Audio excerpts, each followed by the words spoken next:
तो दोस्तों पीएम मोदी ने कांग्रेस पर आरोप लगाया कि उन्होंने वंदे मातरम के टुकड़े टुकड़े किए।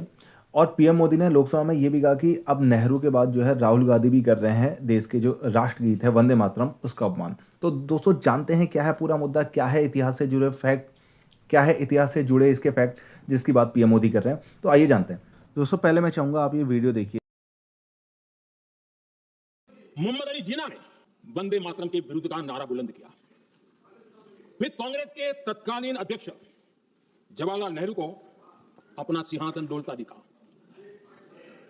बजाय कि नेहरू जी मुस्लिम लीग के आधारहीन बयानों को तगड़ा जवाब देते, लेकिन उल्टा हुआ। वो ऐसा क्यों कर रहे, वो तो पूछा ही नहीं, न जाना, लेकिन उन्होंने वंदे मातरम की ही पड़ताल शुरू कर दी। 20 अक्टूबर को नेहरू जी ने नेताजी सुभाष बाबू को चिट्ठी लिखी। उस चिट्ठी में जिन्ना की भावना से नेहरू जी अपनी सहमति जताते हुए कि वंदे मातरम की, ये जो उन्होंने सुभाष बाबू को लिखा है, वंदे मातरम की आनंद मठ वाली पृष्ठभूमि मुसलमानों को इरिटेट कर सकती है। तो दोस्तों राष्ट्रगीत वंदे मातरम को 150 वर्ष पूरे होने पर मंडे को लोकसभा में विशेष चर्चा हुई। इस चर्चा को स्टार्ट करते हुए ही पीएम मोदी ने इतिहास के सहारे कांग्रेस को घेरा। पीएम ने आरोप लगाया कि मुस्लिम तुष्टीकरण की राजनीति के दबाव में कांग्रेस ने वंदे मातरम के टुकड़े टुकड़े कर दिए। उन्होंने कहा कि कांग्रेस वंदे मातरम गीत के बंटवारे के लिए झुकी, इसीलिए कांग्रेस को एक दिन भारत के बंटवारे के लिए भी झुकना पड़ा। उन्होंने कहा कि दुर्भाग्य से कांग्रेस की जो नीति पहले थी वैसी नीति आज भी है।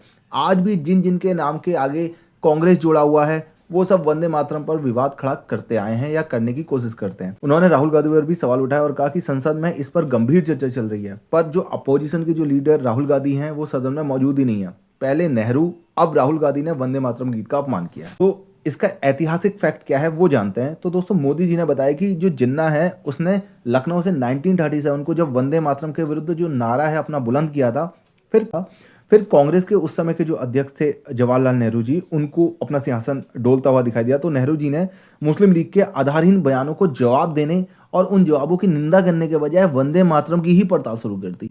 जिन्ना के विरोध के 5 दिन बाद नेहरू जी ने सुभाष चंद्र बोस को चिट्ठी लिखी और चिट्ठी में बात कही कि वंदे मातरम की आनंद मठ वाली जो पृष्ठभूमि है वो मुस्लिम्स को इरिटेट कर सकती है।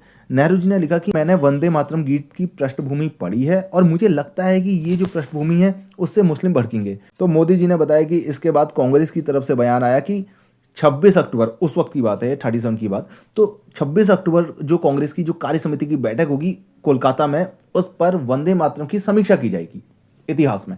ठीक है। फिर उसके बाद दोस्तों मैं आपको बता दूं वो जो बैठक हुई होगी उस बैठक में फाइनली ये निर्णय लिया गया कि वंदे मातरम का जो 6 स्टैंजा है, इसके टोटल जो गीत है इसमें 6 स्टैंजा है, लेकिन इसके सिर्फ 2 स्टैंजा, शुरुआत के जो 2 स्टैंजा है वही स्वीकार किए जाएंगे और बाद में यही 2 जो स्टैंजा हैं ये भारत के राष्ट्रीय गीत के रूप में भी स्वीकार किए गए। तो दोस्तों यही थी आज की न्यूज जो मुझे बतानी थी। बाकी मिलते हैं आपसे कल अगले वीडियो में, तब तक के लिए धन्यवाद।